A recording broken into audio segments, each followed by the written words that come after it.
My name is Guy WIlday. I'm the director of the Racing Studio here in Solihull.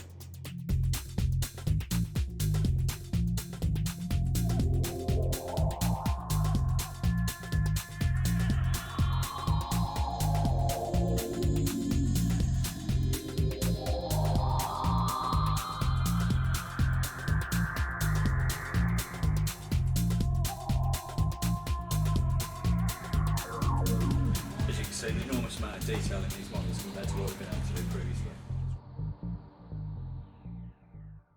We definitely used the original game as inspiration. We've got an original two-player cab up in the studio.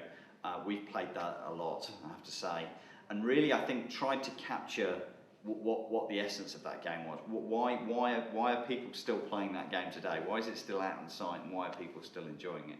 And I think it came down to a number of things. It came down to the visuals, it came down to the fact that the handling is just great. And I think we wanted to take those elements and incorporate those into a brand new next-gen iteration of the game.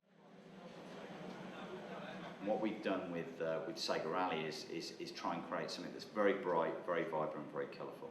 And it's also very playable. We've got innovations in there, we've got the surface deformation in there, which is doing something completely unique. But we've also got a product that's much more mass market than that, I think. It's got much broader appeal, much more diverse, as I say, a much more playable rally game. The motivation behind this game, our memories of this game, is that it's a game you can jump on and pick up and play quite easily.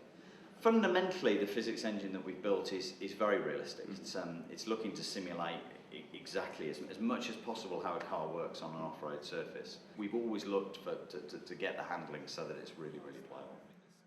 How the surfaces behave, how they wear, how they change is a vital element of rallying. It's something, if you talk to any rally driver, they will talk to you about how the surfaces change, and it just seemed like such an important part of the sport, an important part of what racing a car off-road is about.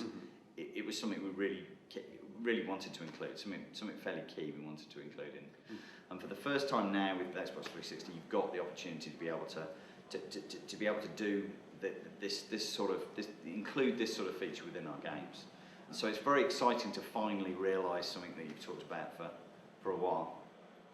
There's 6 different environments, and I think each of those environments have fairly unique surfaces and surface characteristics within them. That's been something we've been trying very hard to do. You've got something like tropical, which is to a certain extent I think a fairly typical Sega Rally environment, a sort of a jungle environment, very muddy.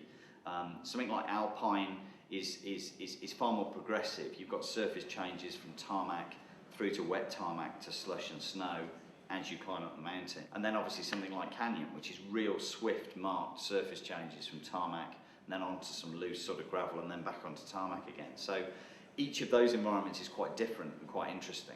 And we're trying to do that obviously with the other 3. We're trying to incorporate similar surface attributes.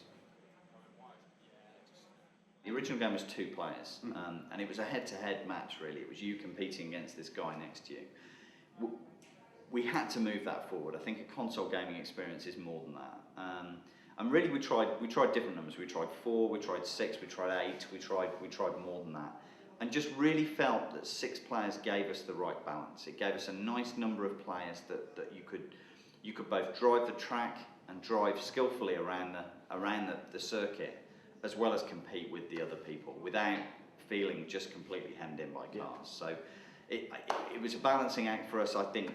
I hope we've struck the right balance. I think we've picked the right number. This game is so important for us. It's been such an important part of a lot of our gaming history that we want to get it right. It's a good sign when the team are so excited about the game.